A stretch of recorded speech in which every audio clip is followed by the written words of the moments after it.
there are others, why they are taking time to join?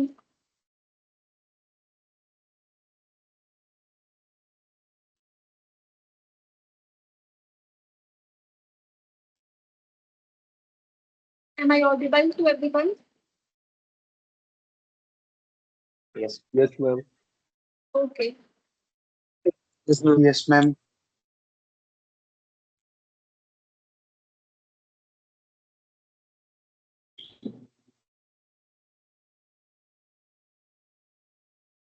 जो topic कल कर रहे थे पहले उसको फिनिश करते हैं, कंप्लीट करते हैं, फिर जिसने प्रेजेंट करना होगा है ना, प्रेजेंट करते हैं। मैम तो आज ही दिखाना होगा या फिर जिस दिन क्लास होगा उस दिन? एज यू लाइक, प्रिपेयर्ड हो अभी तो दिखा देना, अगर नहीं Yes, ma'am, प्रिपेयर्ड तो भी prepared कोई है। प्रॉब्लम नहीं।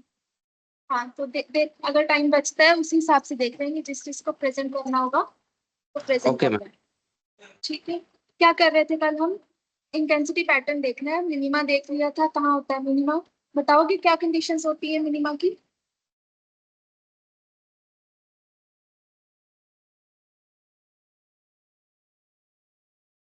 मिनिमा के लिए क्या कंडीशन है पाथ डिफरेंस की?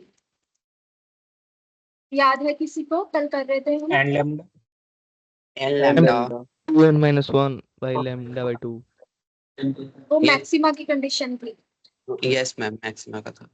मिनिमा की कंडीशन थी एन लैम्डा, मतलब अगर ये स्लिट है ए बी, अगर इनमें से जो दो रेज निकल रही हैं ए से और पॉइंट बी से, इनमें अगर पाथ डिफरेंस कैसे पता चलेगा? परपेंडिकुलर ड्रॉ करके, इसके आगे वाला जो पाथ है इन दोनों का कॉमन है, तो डिफरेंस किस में आया? सिर्फ इतने पाथ में। ए एन परपेंडिकुलर अगर ड्रॉ करेंगे तो बी एन किसके इक्वल होगा? पाथ डिफरेंस के।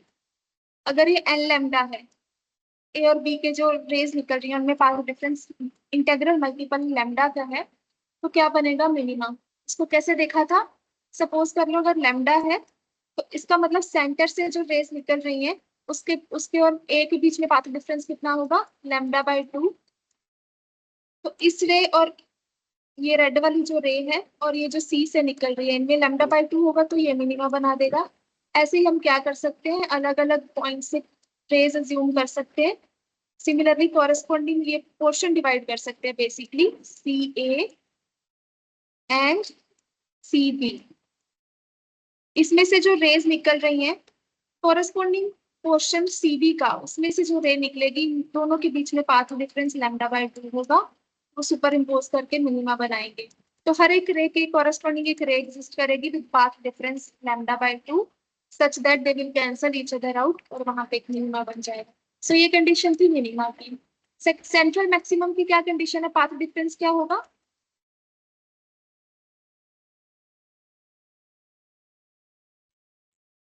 क्या कंडीशन है? डेल्टा इज इक्वल टू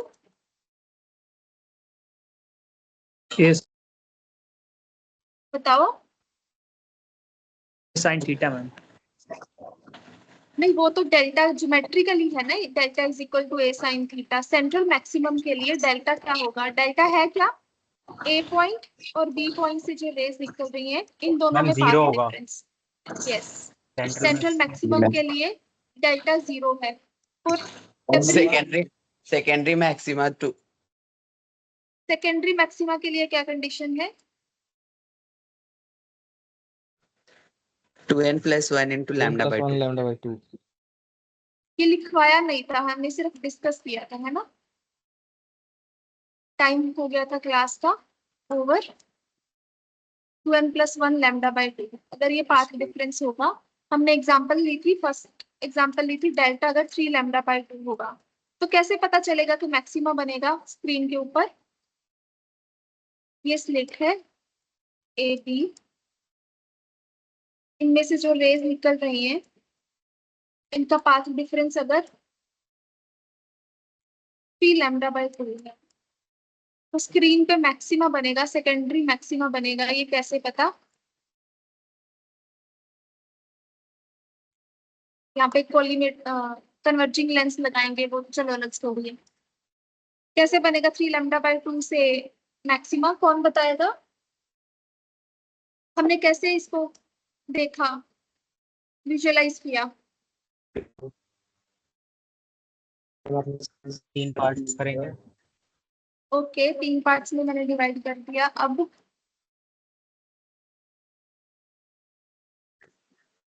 उससे हम जैसे नेम दे दीजिए एक बार, A B C D. Okay, इसको मैं नेम दे देती जो हूँ फर्स्ट डी, पार्ट और सेकंड पार्ट से, क्योंकि सी, हाँ इसको ई, जो क्योंकि सी फर्स्ट जो है पार्ट वो और ये सेकंड सेंट्रल पार्ट से पॉइंट, हाँ ये ए फर्स्ट डी पार्ट और है। डी से जो रेज आएंगी करस्पॉन्डिंग रेज हाँ करस्पॉन्डिंग पॉइंट से, तो उनका पार्ट डिफरेंस मिला के वो एक दूसरे को नील कर देंगे। और फिर जो हाँ, बी ई बी पोर्शन से आएंगी उससे हमें ब्राइट साइज मतलब ब्राइटनेस ये मिलेगी। बच जाएगा पोर्शन। यस, ये दोनों जो पोर्शंस है, जैसे हमने ये बोला था सी और सीबी की जो रेज है, इनमें हर एक रे में पाथ डिफरेंस कॉरेस्पॉन्डिंग पॉइंट्स में से जो निकलने वाली रेज है उनमें पाथ डिफरेंस λ/2 है। सिमिलरली एडी एंड डीई, इनसे जो रेज निकल रही है कॉरेस्पॉन्डिंग पॉइंट से, इनका पाथ डिफरेंस λ/2 है, तो एक दूसरे को कैंसिल आउट कर देंगे। ईबी जो है ये बच जाएगा पोर्शन। इनमें से जो रेज है उनका पाथ डिफरेंस होगा, सम फाइनाइट वैल्यू होगी, बट λ/2 नहीं होगा। तो ये सुपर इम्पोज करेंगी, हो सकता है ऐसे मर्ज करें ये, इस एक ऐसे है पोर्शन, उसका कंप्लीट ड्रॉप नहीं होगा या कंप्लीट क्रैश नहीं होगा, वो थोड़ी सी शिफ्टेड होगी लाइक दिस, ऐसे कुछ। तो हो सकता है इस पॉइंट पे कोरस्पॉन्डिंग जो वैल्यू है ऐसे हो, तो वो सुपर इम्पोज करके थोड़ा सा एम्पलीट्यूड बढ़ जाए, तो बेसिकली मैक्सिमम। अगर सिमिलरली 5 λ/2 होगा तो कैसे विजुलाइज करेंगे इस चीज को? हम 5 पार्ट्स कर देंगे। यस, इसको हम 5 पार्ट्स में स्प्लिट, यस स्प्लिट के हम 5 पार्ट्स कर देंगे, 3 4 5। ये पॉइंट बी, ये पॉइंट ए। तो ये जो एडजेसेंट पोर्शंस हैं ये एक दूसरे को कैंसिल आउट कर देंगे, ये वाला इसको कैंसिल आउट कर देगा, ये वाला इसको, ये वाला पोर्शन बच जाएगा। इसीलिए हमने बोला कि intensity keeps on decreasing as we move away from the centre. जो portion which is responsible for producing secondary maximum, it is decreasing in size as we move away from the center. इसीलिए intensity keeps on decreasing। ये point लिखना है अभी, ये वाला लिखवाया नहीं था, ब्राइट फ्रिंज कैसे बनती है। अपने आप लिखोगे अभी अपनी लैंग्वेज में, बताओ कि मैं लिखवाऊं? से समथिंग ना, मैं लिखवाऊं कि अपने आप लिखोगे अभी अपनी लैंग्वेज में? मैम लिखवा दीजिए। ठीक है, लिखवा लिखो दीजिए। फिर, इसको इरेज करती हूँ मैं, लिखते हैं। लिखो पहले heading, position of secondary maxima.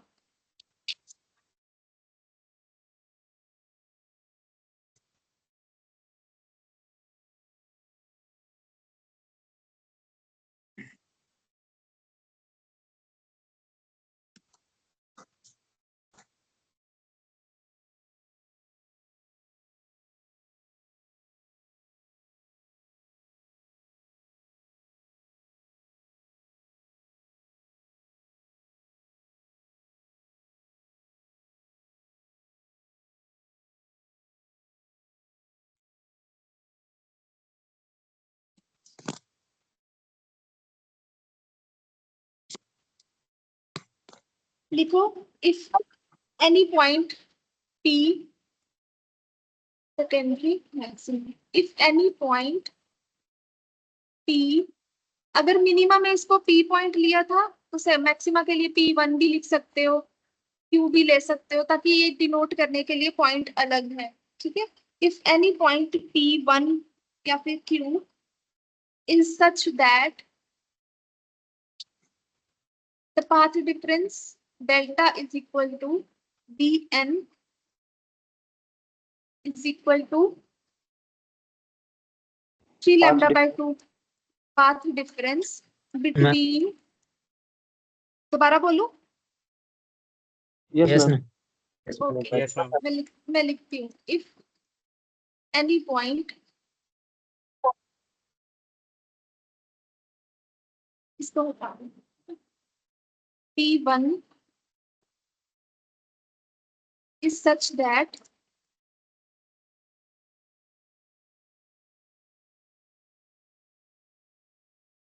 path difference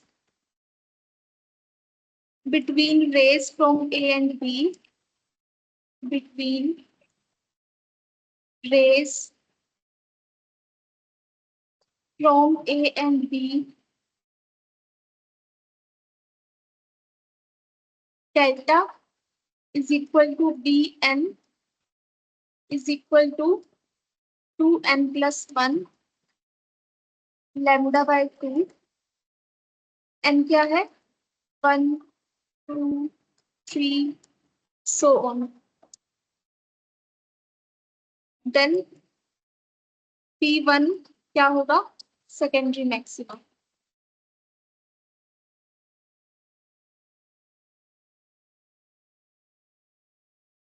एक केस एग्जांपल ले लेंगे हम. मान लो let delta is equal to 3 lambda by 2. देखो we can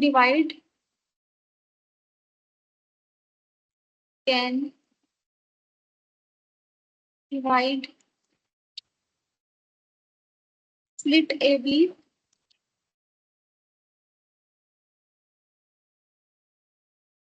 into 3 equal portions.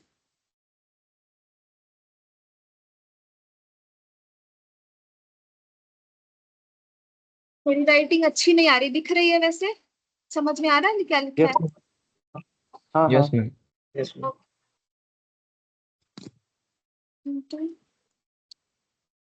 3 equal portions.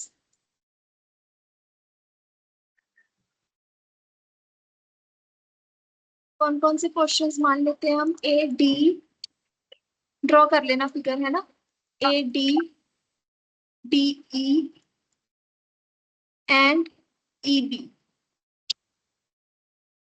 Then the rays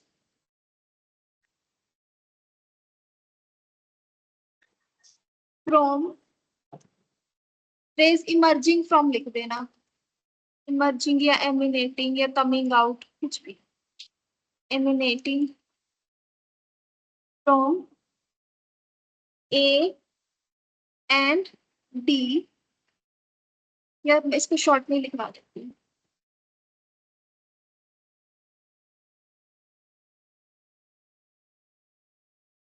corresponding points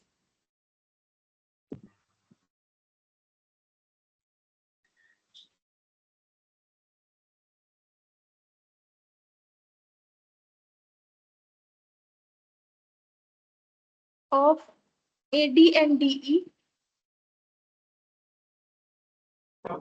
and DE ऊपर लिख रही हूँ. उसके बाद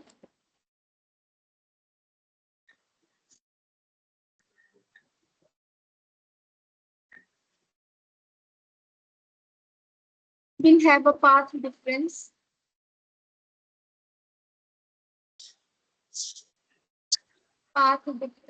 of lambda by 2.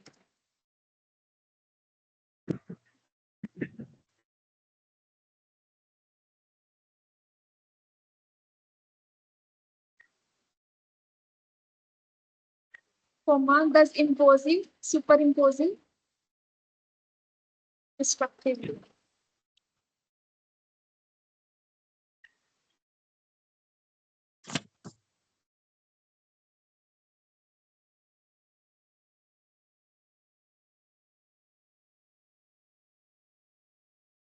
तुम्हारे जो सिलेबस में फर्स्ट सेमेस्टर के सिलेबस में डिफ्रैक्शन एक सिंगल स्लिट है, फिर उसके बाद एक डबल स्लिट होगा. डबल स्लिट के बाद n नंबर ऑफ स्लिट है, where n is very large. ये सब होगा इस बार सिलेबस में.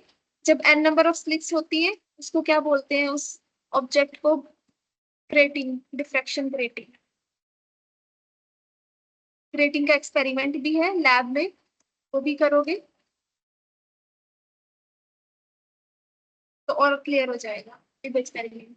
The superimposing destructively.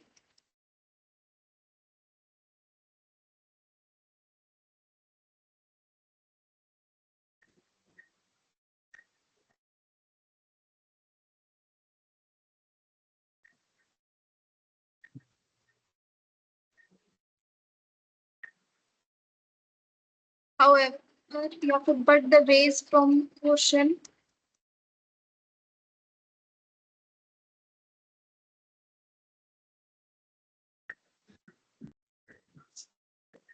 मैं बोलती हूँ लिखो, ठीक है, राइटिंग इतनी क्लियर नहीं है ये। जब यहाँ तक हो जाए बट रेज तक तो मुझे बता, मैं आगे बोलती हूँ। Done ma'am. मैम हो गया। Okay okay, but rays from portion, but rays from the portion EB on reaching the point P1, on reaching the point P1 on the screen gives rise to secondary maximum.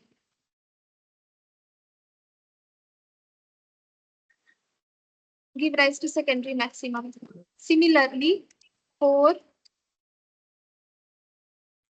delta is equal to 5 lambda by 2, we can divide the slit AB into 5 portions. Divide के बाद ma'am We can divide the slit AB into 5 portions.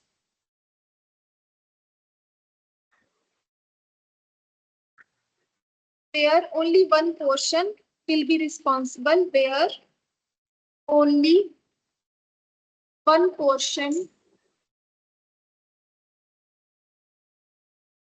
will produce maximum on the screen. A maximum on the screen. Thus, will produce maximum on the screen. Thus, as the order of secondary maximum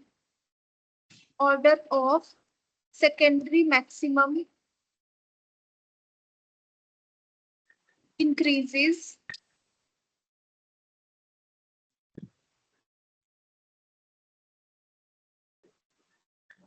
the intensity of light या फिर intensity of maximum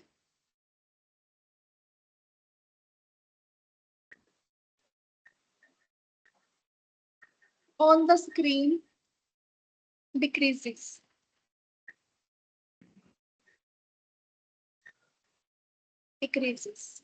reason clear हो गया क्यों हो रहा है? Yes, ma'am. ठीक है, ये पैटर्न बना लो.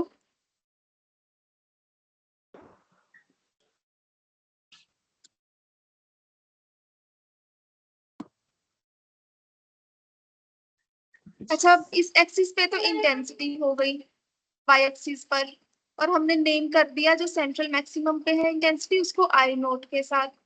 तो इस एक्स एक्सिस पर कौन सा वेरिएबल है, कोई बताएगा? हमने कंडीशंस पढ़ी थी अभी अभी पाथ डिफरेंस की, उससे आइडिया लग. अश्विनी,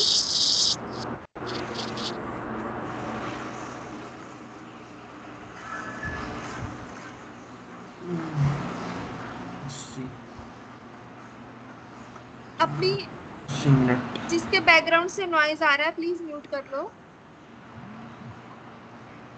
ये भी कोई बोलने की बात है? हर्षित माइक बंद करो।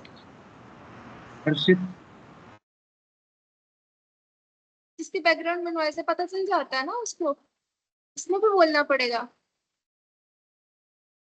एक्स एक्सिस पे बताओगे मुझे, हमने पाथ डिफरेंस की कंडीशंस करी हैं, उसमें से कौन सी क्वांटिटी होगी जो एक्स एक्सिस के लॉन्ग वेरी कर रही है? ये तुम्हें दिख रहा है कि lambda by a, 2 lambda by 3 lambda a पे मिनिमा आ रहा है. अपनी कॉपीज में से, अपनी नोटबुक्स में से देख के बता सकते हैं कौन सी क्वांटिटी वेरी कर रही है एक्स एक्सिस के लॉन्ग?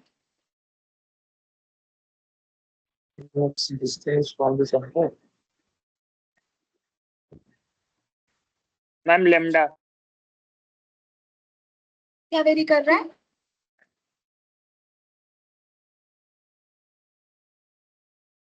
ये डिस्टेंस टू सेंटर और से वहाँ पे डेल्टा क्या था? ए साइन थीटा। ये जो मार्किंग करी है इसको मैं ऐसे ये जो मार्किंग करी है मिनिमा की कॉरेस्पॉन्डिंग करी है। डेल्टा मिनिमा के लिए क्या है?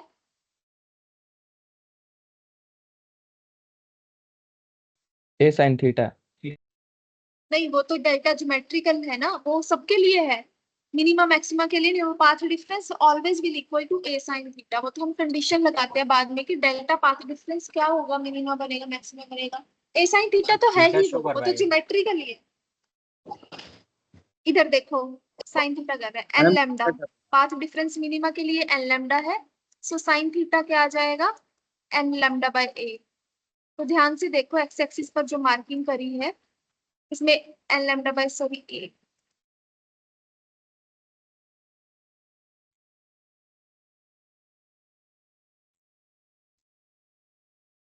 N lambda by a. तो जो मार्किंग करी है एक्सिस पर वो 1 lambda by a, 2 lambda by a, इधर है -1 लैम्डा बाय। तो ये क्या वेरी कर रहा है एक्स एक्सिस के अलॉन्ग? Sine theta.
हमारी फिगर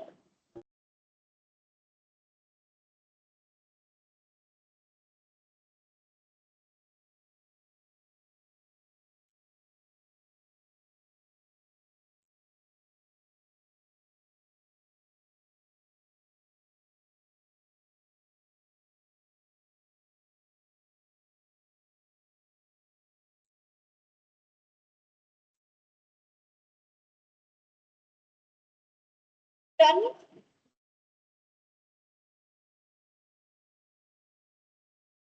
यस मैम। चले आगे।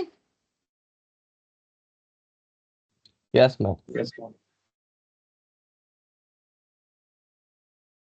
डेली लाइफ की एग्जांपल्स है सीडी। अगर स्लिट का साइज बहुत कम होता है इसको रिफ्लेक्शन ग्रेटिंग भी बोल सकते हैं। ग्रेटिंग वाला एक्सपेरिमेंट जब करोगे तब और क्लियर होगा ये। रिजॉल्विंग पावर किसी इंस्ट्रूमेंट्स की वैसे बताओगे क्या होता है?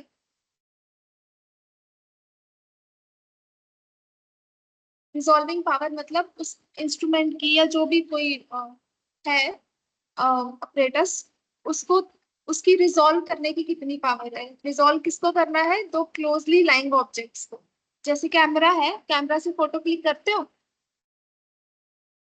अगर ज्यादा डिस्टेंस से खींचोगे, जैसे एग्जांपल में क्या है, हेडलाइट्स हैं कार की, इसको अगर फर्स्ट वाले डिस्टेंस से क्लिक करोगे दोनों हेडलाइट्स अलग अलग दिख रही है। अगर इसका डिस्टेंस जो फोटो क्लिक करने का डिस्टेंस तुम बढ़ाओगे तो उनका जो डिस्टेंस है आपस में वो कम होता जाएगा और एक पॉइंट पे आके तुमको वो अलग अलग नहीं दिखेंगे, ऐसा लगेगा एक ही लाइट। फर्स्ट वाले की रिजॉल्विंग पावर ज्यादा है या लास्ट वाले की? ये फर्स्ट है फोटो, ये सेकंड या थर्ड। रिजॉल्विंग पावर किसमें ज्यादा है? फर्स्ट वाले फर्स्ट की फर्स्ट वाले में।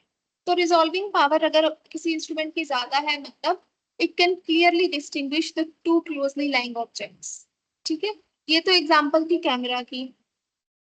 नेक्स्ट चलते हैं, डिफ्रैक्शन पैटर्न अगर बन रहा है किसी का, जैसे क्या है, ग्रेटिंग वाले एक्सपेरिमेंट में देखोगे सोर्स ऑफ लाइट रखोगे, ठीक है, सोर्स ऑफ लाइट के पाथ में रखोगे ग्रेटिंग। लैब में जब आओगे ना तो ग्रेटिंग भी दिखाई जाएगी।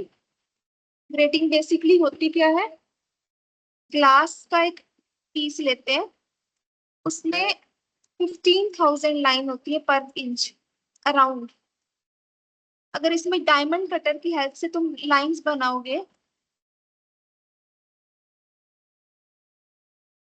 जो लाइन वाला पोर्शन है, जो डायमंड कटर की हेल्प से, जैसे तुम इसे इमेजिन कर सकते हो, ग्लास लिया उसके ऊपर स्क्रैच लगाया, तो जो ग्लास वाला पोर्शन है that will be transparent to light, yes और नो?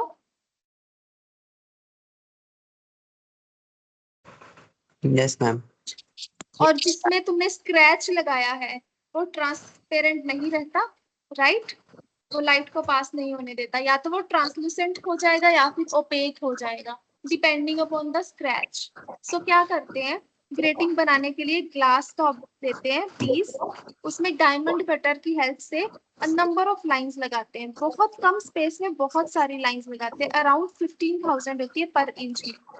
तो दो लाइंस जो हैं इनके बीच की जो स्पेस है वो ट्रांसपेरेंट हुई लाइट के लिए, क्योंकि ये ग्लास से बना है, तो एक तरीके से ये स्लिट का काम करेगा। ध्यान से देखो, दो लाइंस हैं, यस मैम। लाइंस जो है वो ओपेक है, उनमें से लाइट पास नहीं करेगी, बट लाइन के बीच में जो स्पेसिंग है ये वाली, ये ग्लास की बनी हुई है which is transparent to light.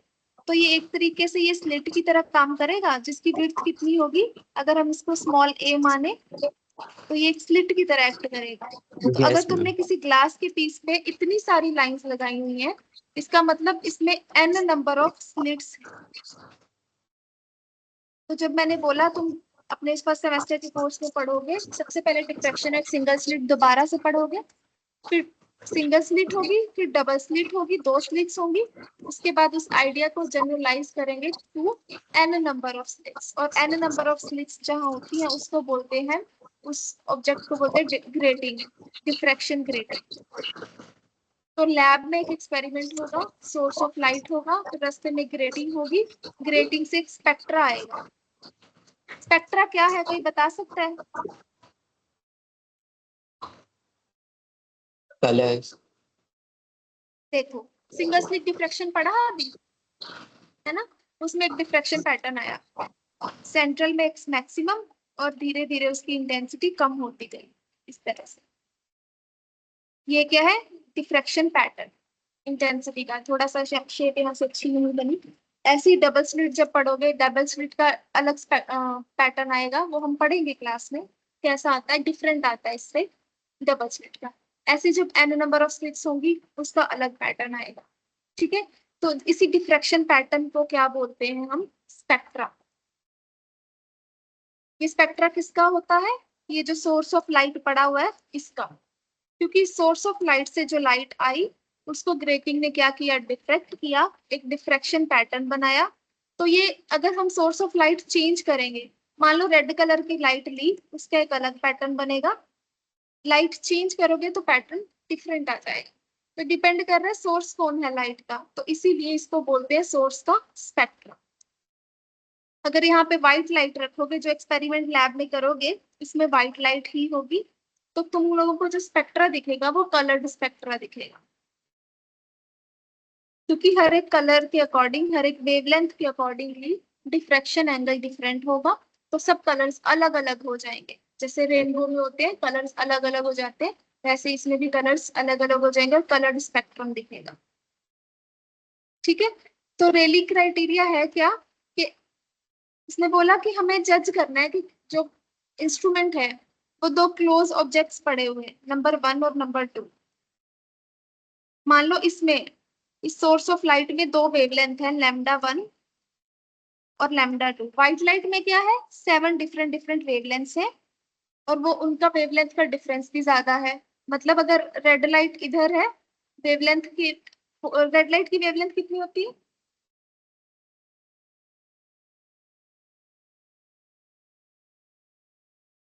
कौन बताएगा?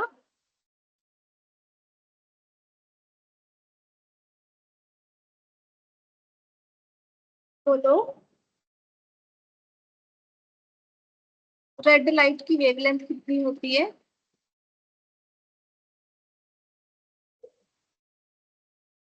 आइडिया? हम 620 से 680 नैनोमीटर बीच में। 720 मैम। Around around 7000 angstrom. ठीक है। और मैं अगर ब्लू लाइट की पूछूं, ब्लू लाइट की कितनी होती है?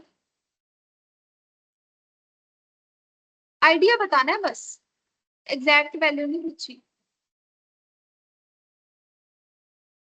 स्पेक्ट्रम कहाँ से कहाँ तक होता है? विजिबल लाइट का स्पेक्ट्रम जो होता है वो कहाँ हम से कहाँ तक होता है? 450 के बीच या हाँ आसपास होते हैं। हाँ, 400 से स्टार्ट होता है ना। 400 टू 650 भी बोल सकते हो और 700 भी बोल सकते हो नैनोमीटर में जब देखते हैं तो इसकी कितनी होगी? अराउंड आइडिया क्या होगा? 4000 एंगस्ट्रॉम। तो वेवलेंथ में डिफरेंस ज्यादा है, राइट? इन दोनों का जो वेवलेंथ डिफरेंस है वो काफी ज्यादा है। अगर मैं बोलूं टू क्लोजली लाइंग वेवलेंथ, अगर मुझे रिजॉल्व करना हो 400 या 4000 एंगस्ट्रॉम और 4100 एंगस्ट्रॉम, ये दो वेवलेंथ्स है, लाइट है, इन वेवलेंथ की लाइट पड़ी हुई है एक सोर्स में। मतलब एक सोर्स है लाइट का जो ये दो वेवलेंथ्स ऑफ लाइट इमिट करता है। ठीक है। इसमें से ये वाली वेवलेंथ भी निकल रही है, ये वाली वेवलेंथ भी निकल रही है। इसके रास्ते में मैं एक ग्रेटिंग रख दूं,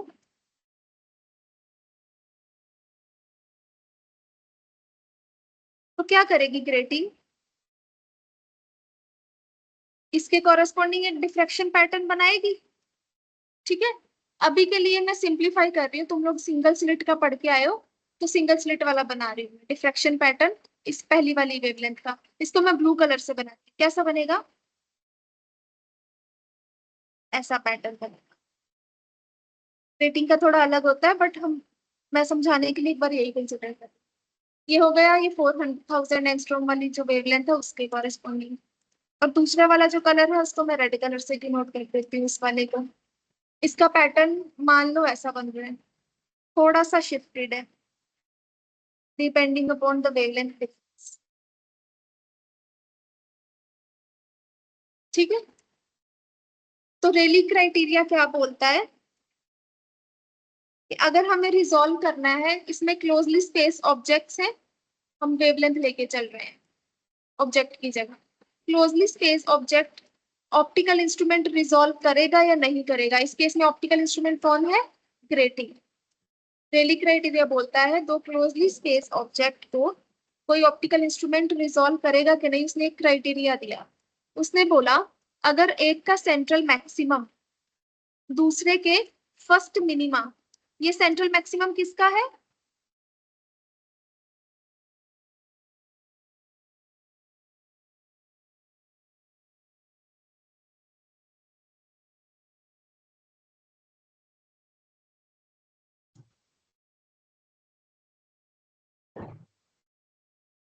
दोबारा शेयर करती हूँ।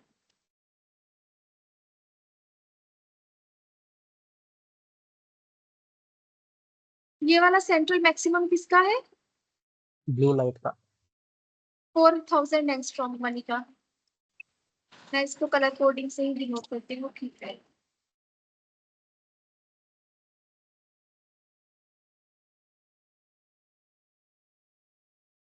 ये वाला हमने लिया था, मान लो 4, ये सेंट्रल मैक्सिमम है 4000 एंगस्ट्रॉम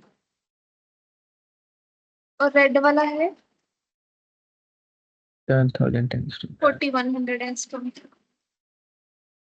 तो रेली क्राइटेरिया ये बोलता है अगर एक का सेंट्रल मैक्सिमम, ये अगर फर्स्ट सेंट्रल मैक्सिमम है 4100 का, तो ये इसका फर्स्ट मिनिमम होगा 4100 का, ये वाला, ये पोर्शन। मैं इसको अलग कलर से डिनोट कर रही हूँ पर्पल से। ये ये क्या है, इस रेड वाले का फर्स्ट मिनिमम है। ये क्लियर हो रहा है फिगर से, डायग्राम से? Yes ma'am.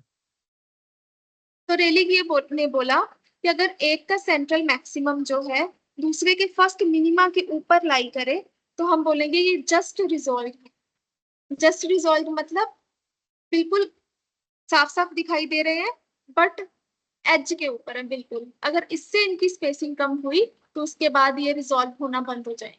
जस्ट रिजॉल्व का मतलब ये हुआ कि अगर सेंट्रल मैक्सिमम एक का दूसरे के फर्स्ट मिनिमा के ऊपर लाई करे तो हम बोलेंगे ऑब्जेक्ट्स हैं जो हो जस्ट रिजॉल्व।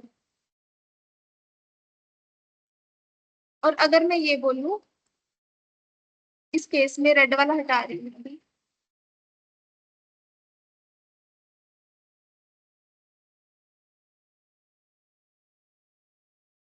अगर ऐसे हो,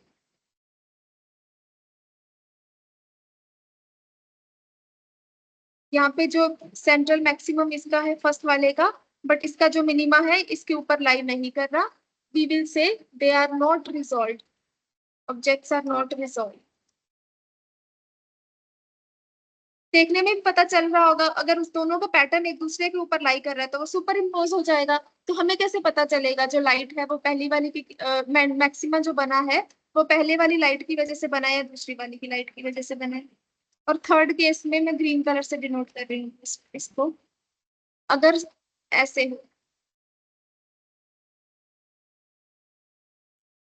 इस केस में इसका फर्स्ट मिनिमा ये रहा ग्रीन वाले का और ब्लू वाले का ये रहा, वो बहुत वेल सेपरेटेड है, इसको हम बोलेंगे इन दो ऑब्जेक्ट्स को वेल रिजॉल्व। मैं इसको री एक्सप्लेन करूंगी नेक्स्ट स्लाइड में, थोड़ा क्लियर कर।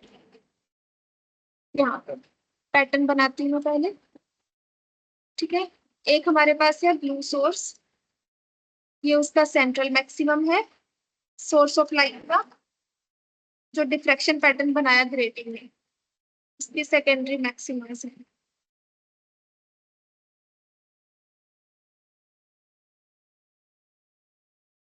एक दूसरा सोर्स है ग्रीन कलर से लेते, ये उसका फर्स्ट मिनिमा, ये उसका maxima, secondary maxima and so. एक लेती हूँ मैं रेड कलर से, वेल रिजॉल्व वाला केस।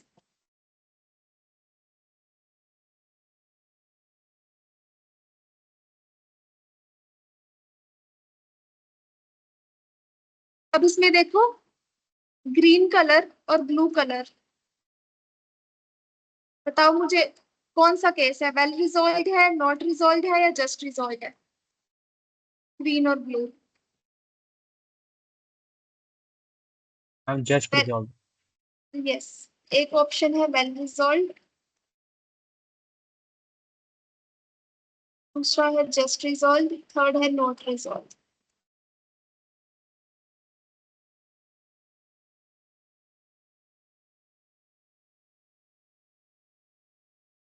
और रेड वाले का बताओ, रेड और ब्लू का? Ma'am well resolve. ग्रीन और ब्लू का तो हो गया जस्ट रिजॉल्व, रेड और ब्लू का कैसा है? Well resolve. Well well resolve. Resolve, well resolve. अब नॉट रिजॉल्व का बनाते हैं, फिर इसको इरेज करके बनाते हैं ग्रीन वाले।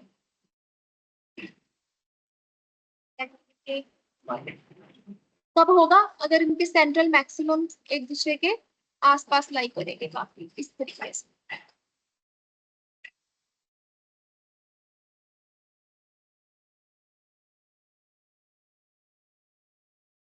अब इसका जो मिनिमा है वो ये रहा, बट इसका मैक्सिमम जो है ब्लू वाले का वो ये है, इसके ऊपर लाई नहीं कर रहा है, इनमें इतना डिफरेंस है, तो मतलब दे आर नॉट रिजॉल्व। तो जब इसका पैटर्न बनेगा एक दूसरे के ऊपर मर्ज होके आएगा, अलग अलग दिखाई नहीं देगा। क्लियर है ये क्या है relics criteria? Yes ma'am. So 2 point objects, they are just resolved when the first dark fringe मतलब first minima, first dark fringe in the diffraction pattern of one falls directly on the central bright fringe मतलब central maximum of the diffraction, central maximum in the diffraction pattern of the other। अगर एक का central maxima दूसरे के minima के ऊपर लाई करे तो इन दोनों को हम क्या बोलेंगे, दे आर जस्ट रिजल्ट। लिख लो इस चीज को।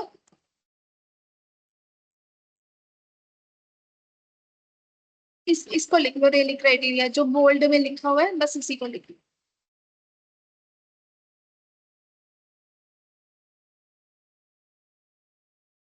मैम यस, मैम ये पूछना था कि maximum resolving power human eye का कितना होता है? क्या बोले, दोबारा बोलो। मैक्सिमम रिजॉल्विंग पावर कितना होता है ह्यूमन आई का? ह्यूमन आई का क्या, आवाज कट रही है बीच में। मैम मैक्सिमम रिजॉल्विंग पावर कितना होता है ह्यूमन आई का?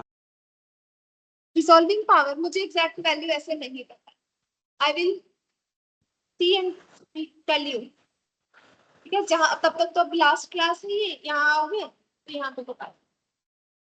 Okay ma'am. वैल्यू नहीं पता मुझे।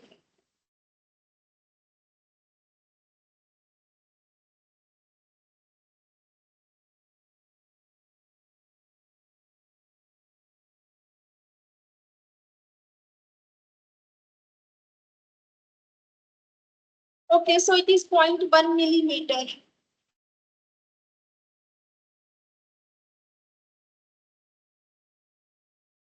Okay ma'am.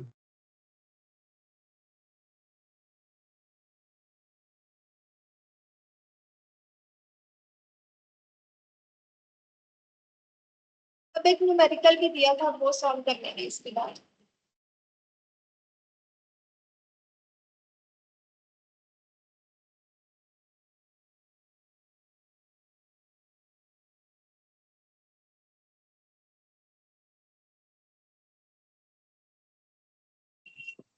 मैम ग्रेटिंग तो सिर्फ इतना हुआ ना कि एक ग्लास फ्रेम पे स्लिट्स बना दिए कट करके।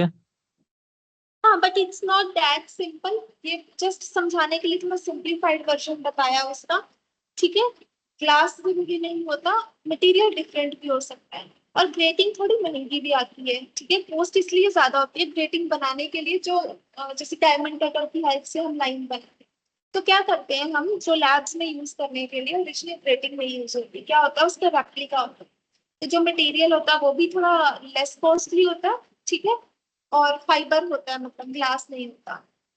और क्या होता है, उसका रेप्लिका बनाते हैं। उसका रेप्लिका कैसे बनाते हैं, जैसे मान लो ये ग्रेटिंग है ओरिजिनल, मैं थोड़ा बड़ा करके दिखाऊंगी ताकि पता चले। लाइंस में थोड़ा अलग अलग डिस्टेंस पे ड्रॉ कर रही हूँ, वैसे बहुत डेंस लाइंस होती है। मान लो ये है, इसके ऊपर एक फ्लूइड डालेंगे। ठीक है, इसके ऊपर एक फ्लूइड डाला तो क्या होगा, जहां पे ग्लास है वहां पे फ्लूइड जाएगा नहीं। फ्लूइड कहाँ जाएगा, जहाँ पे लाइन है, क्योंकि हमने डायमंड कटर की हेल्प से लाइन बनाई है थोड़ी सी, वहां पे डीप होगी, वहां पे कट होगा तो फ्लूइड यहाँ पे जाएगा और यहाँ पे जाएगा ऐसे। तो जब वो फ्लूइड, मतलब जैसे अगर वो लिक्विफाइड सॉलिडिफाई होगा तो उसका एक रेप्लिका बन जाएगा। मतलब यहाँ पे जहाँ पे ट्रांसपेरेंट रीजन होगा, इस केस में वो ओपेक रीजन होगा एंड वाइस वर्सा। तो ऐसे रेप्लिकास भी होते हैं ग्रेटिंग के। But yes, the basic idea is कि एक ट्रांसपेरेंट रीजन है जिसकी विड्थ बहुत कम है, और उसके पास ही फिर एक ओपेक रीजन है, then transparent region, then opaque region and so. तो बनाने का मेथड जो है वो अलग अलग है। डायमंड कटर की हेल्प से लाइंस भी लगा सकते हो, जैसे मैंने ये बोला, एक फ्लूइड पोर करके उसको सॉलिडिफाई किया तो उसका एक रेप्लिका भी बन गया। तो अलग अलग मेथड से बनाते हैं, बस basic idea is it's a collection of arrangement of large number of slits. जो स्लिट की विड्थ है उसको हम स्मॉल ए से डिनोट करते हैं, और ये जो लाइन है which is opaque to the light, उसकी विड्थ जो है ए बी अगर ले तो ए प्लस बी को हम ग्रेटिंग एलिमेंट भी बोलते हैं, और ये कांस्टेंट होता है ग्रेटिंग के लिए। ये जो बनाया, जिसने ग्रेटिंग बनाई, मैन्युफैक्चरर है, तो वही स्पेसिफाई करेगा ग्रेटिंग एलिमेंट की वैल्यू। फिर ये बाद में यूज होती है, किस चीज के लिए यूज होती है वो हम पढ़ेंगे जब यहाँ पे आओ। ठीक है, ओके ओके मैम। कनेक्शन थोड़ा सा फेल है। हो गया, ये नोट डाउन कर लिया। Yes ma'am. न्यूमेरिकल था एक, वो भी कर लिया। ये वाला न्यूमेरिकल दिया था। किस किस का हो गया ये? हो गया मैम। वाह, यस मैम, हो गया। क्या आंसर आया? 0.560 into 10 to power minus 3. 0.56। 56. Okay, सो करें यहाँ पे सॉल्व। क्या उसने बोला? 2 लाइट्स ऑफ वेवलेंथ, तो अलग अलग वेवलेंथ की लाइट है, वो यंग्स डबल स्लिट में यूज करी। कैपिटल डी दिया हुआ है। कैपिटल डी क्या है? स्लिट और स्क्रीन का डिस्टेंस। ये स्लिट्स हो गई, ये स्क्रीन का डिस्टेंस कैपिटल डी है, और जो स्लिट का आपस में डिस्टेंस है वो क्या है? Small D. वो दे रखा है। अलग अलग वेवलेंथ दे रखी है, λ1 और λ2। फाइंड क्या करना है? Least distance from the central fringe. अगर ये स्क्रीन का सेंटर है, सेंट्रल फ्रिंज है यहाँ पे कितने डिस्टेंस पे लीस्ट डिस्टेंस हो कि ब्राइट फ्रिंज दो वेवलेंथ्स की कोइंसाइड करे, ये बताना है। स्टार्ट करते हैं। पहले λ1 लिख लेते हैं। λ1 is equal to 560 nanometre. λ2 is equal to 420 nanometre. Capital D is equal to 1 metre, small d is equal to 3 millimetre. ये यूनिट्स कन्वर्ट कर लेंगे, नैनोमीटर का हो जाएगा इंटू 10⁻⁹ मीटर। ये हो जाएगा 420 इंटू 10⁻⁹ मीटर, और मिलीमीटर का क्या हो जाएगा? Into 10⁻⁻3 metre. ओके, सो λ1 जो है, सबसे पहले मुझे ये बताओ, यहाँ से स्टार्ट नहीं करते, पोजीशन ऑफ ब्राइट फ्रिंज का फॉर्मूला बताओ। स्क्रीन के ऊपर ब्राइट फ्रिंज का मान लो इससे डिस्टेंस xn है, तो xn का क्या फॉर्मूला होता है? ब्राइट फ्रिंज एन क्या होती है? N position? Lambda N capital lambda D by D. N lambda N capital lambda D by T. Right capital D right. small d। xn होता है n lambda t over d। ठीक है, बोला उसने ये कि अगर λ1 और λ2 अलग अलग वेवलेंथ्स है, बट उनकी फ्रिंज जो है ब्राइट वाली वो एक दूसरे के ऊपर लाई कर रही है, मतलब उनका xn सेम होगा। बट xn सेम नहीं होगा, n और लैम्डा, ये देख x पहले फर्स्ट वेवलेंथ के लिए लिखते हैं पोजीशन λ1, इसको डिनोट करते हैं xn1 से। मान लेते हैं n1 ऑर्डर किसका है? λ1 का। सो n1 λ1 t over small d किसके इक्वल है? ये सेकंड वेवलेंथ का ऑर्डर मान लेते हैं n2 λ2 capital D over D। λ1 जो है वो ग्रेटर है λ2 से, और जो पोजीशन है वो डायरेक्टली प्रोपोर्शनल है लैम्डा के। सो क्या होगा इसका मतलब? इसका जो ऑर्डर है λ1 का, वो अगर यहाँ पर है nth ऑर्डर λ1 का, तो लैम्डा, ये λ1 का nth ऑर्डर है, तो λ2 का nth ऑर्डर इसके नीचे लाई करेगा। nth ऑर्डर अगर ऑर्डर सेम हो तो अगर कंसाइड करवा रहे हैं तो λ1 का जो nth ऑर्डर है λ2 के n प्लस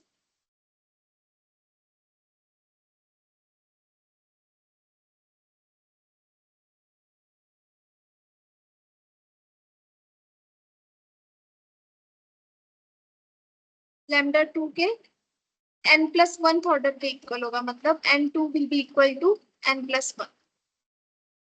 नेक्स्ट ऑर्डर के ऊपर लाई करेगा।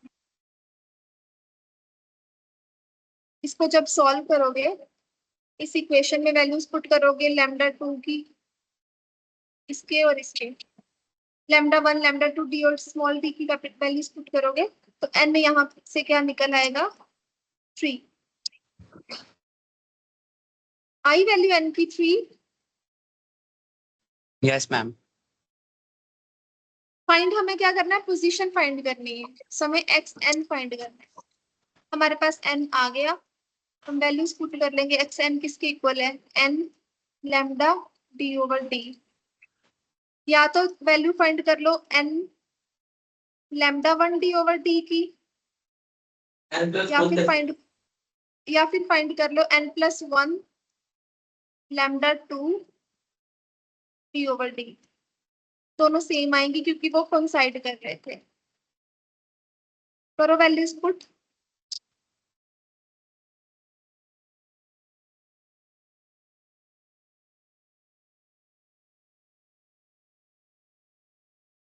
प्रेजेंटेशंस में जब यहाँ आओगे तो यहाँ आके प्रेजेंट करते हैं, ठीक है, जिस दिन भी टाइम मिलेगा, वन ऑफ द डेज।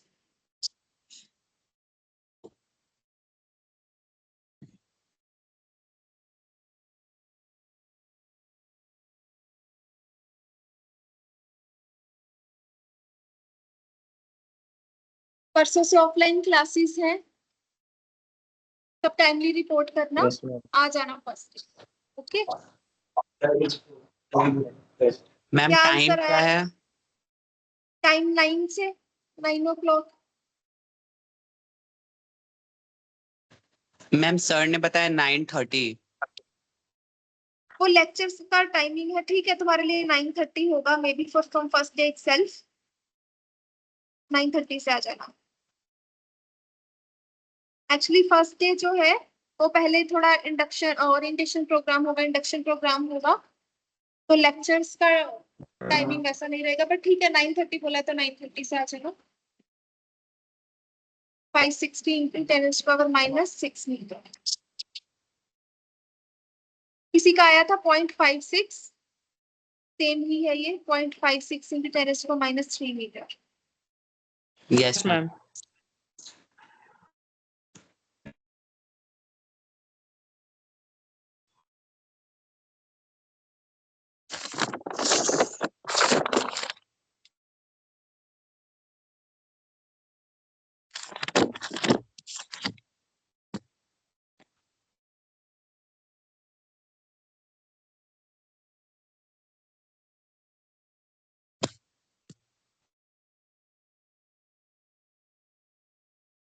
चलो ठीक है, फिर ऑफलाइन क्लासेस के लिए जब आओगे तो प्रॉपरली क्लास डिसिप्लिन में रहना, ये सब तो बताया ही होगा, पता ही होगा, सीनियर से भी सुना ही होगा, है ना। एक और मैम कल चीज, बोलो। मैम कल क्लास ऑनलाइन नहीं है क्या? नहीं नहीं, okay classes here. Okay, ma'am tomorrow is क्या सैटरडे को भी क्लास होगी? सैटरडे हाँ, को भी इस बार क्लास सैटरडे होगी को भी ऑफलाइन? क्लास, यस यस, होगी इस बार। सो मैं क्या बोलने जा रही हूँ, लैब में लैब के नंबर ऑफ लैब्स कम लगती है, ठीक है, क्योंकि कोई ना कोई छुट्टी आ जाती है, सेमेस्टर इतना बड़ा होता नहीं है, तो क्या होता है कि एक्सपेरिमेंट्स के लिए टाइम, लिखने के लिए टाइम नहीं मिलता यहाँ पे, तो फर्स्ट डे में एक्सपेरिमेंट्स अलॉट कर देंगे, ठीक है, किस ऑर्डर में होंगे, कौन से एक्सपेरिमेंट्स करने हैं, सब फर्स्ट जो लैब होगी उसमें बता देंगे जब भी हो। तो क्या होता है कि सारे के सारे एक्सपेरिमेंट्स जो मिले होते हैं एक पर्टिकुलर ग्रुप को, एक पर्टिकुलर ऑर्डर में मिले होते हैं, तो उन एक्सपेरिमेंट्स को पहले दिन या पहले वीक में ही कंप्लीट कर लेना अपने घर पर, क्योंकि जब लैब में आते हो तो इतना टाइम नहीं होता कि पहले फाइल में मैनुअल से सब चीजें लिखो, ठीक है। लैब में आके क्या करते हैं, जो एक्सपेरिमेंट अलॉट किया होता है उसको परफॉर्म करना होता है, और जो उसकी रीडिंग्स है वो लिख के कैलकुलेशंस करके और फाइल चेक होनी चाहिए। सो एक लैब में एक एक्सपेरिमेंट शुरू करके उसको परफॉर्म करके कैलकुलेशंस करके चेक करवाते जाए। सो जो भी पार्ट होता है, एम प्रोसीजर लिखवाते नहीं है वैसे, ऑपरेटर्स कैलकुलेशन, वो सब पार्ट जो है अपनी फाइल में मैनुअल में से पहले लिखा होना चाहिए, तो वो बता देंगे। तो उसके लिए क्या होना चाहिए, जब भी तुम्हारी फर्स्ट लैब होगी तुम्हारे पास अपनी प्रैक्टिकल फाइल होनी चाहिए, ठीक है, नहीं तो तुम लोगों को वहां पे फ्री बैठना पड़ेगा, तुम्हारा टाइम वेस्ट होगा, और पूरी ड्यूरेशन में टाइम बहुत कम मिलता है लैब के लिए, लैब की फाइल कंप्लीट करने के लिए। तो पीछे रह जाओगे। लैब की फाइल तो कॉलेज से ही मिलेगी ना, कि खुद से ले लेना बाहर नहीं से? नहीं, ऐसा कुछ नहीं, खुद से ले सकते हो, बाहर से ले सकते हो। सो अगर यहाँ की लेनी है तो यहाँ की ले लेना, स्टेशनरी से कहीं से भी, बाहर से भी ले सकते हो। अगर लेके आनी है तो लेके भी आ सकते हो। बट जब भी तुम्हारी फर्स्ट लैब होगी, तुम्हारे पास फाइल, तुम्हें टाइम टेबल तो मिल ही जाएगा। जब तुम आओगे तुम्हें पता चल जाएगा लैब किस दिन है तुम्हारी। तो जब भी तुम्हारी फर्स्ट लैब होगी, ट्राई करना पूरी की पूरी क्लास के पास फाइल हो, क्योंकि जिसके पास फाइल नहीं होगी उसका खुद का ही टाइम वेस्ट होगा। सब बच्चे फाइल में लिख रहे होंगे मैनुअल से प्रैक्टिकल्स, और वो बैठा होगा। मैम प्रैक्टिकल रजिस्टर लेना है फाइल या फाइल, मतलब क्या लेना है? प्रैक्टिकल फाइल होती है ना जिसमें लिखते हो एक्सपेरिमेंट्स। मैनुअल नहीं, मैनुअल तो यहाँ से मिल जाएगा। ओके। डाउट है कोई? मैम जो फिजिक्स का क्लास आप ही लेंगी क्लियर है जब सबको? ऑफलाइन होगा? हम्म, मैम क्लास कहाँ पे बोलो। चलेगी, मतलब कौन सा ब्लॉक में? कहाँ पे मतलब? क्लास कहाँ पे चलेगी मैम? कहाँ पे मतलब कौन सी कैंपस में? जी जी, हाँ हाँ हाँ। प्लॉट 14 में, प्लॉट नंबर 14 में। मैम ऑफलाइन हम आप ही पढ़ाएंगे?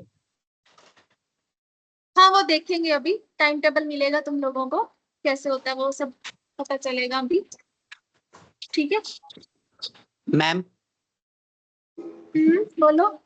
मैम जो आपने पीपीटी दिया था वो आपको उसी दिन दिखाना है? नहीं कोई ना, वो जब आओगे तुम लोग, तो जिस दिन भी टाइम फ्री होगा ना, तो क्लास में, जैसे यहाँ पे है तो बेटर है ऑफलाइन देखें, अगर ओके मैम। बोर्ड पे और आके मैम बताओ। हाँ, मैम आपका डिपार्टमेंट कौन सा है? लाइक मतलब कौन से डिपार्ट फ्लोर पर है? तुम वहां पे आके थोड़ी दिखाओगे, क्लासरूम में जब क्लास लगी होगी तब हाँ हाँ दिखाओगे ना। मैम, हाँ हाँ। हाँ, तो जब आओगे तो फिर मिलते हैं ना, क्लासेस में मिलते हैं अब।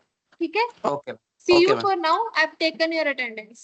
Thank you everyone. Okay, thank you very much. Thank you ma'am. Thank you ma'am. Thank you.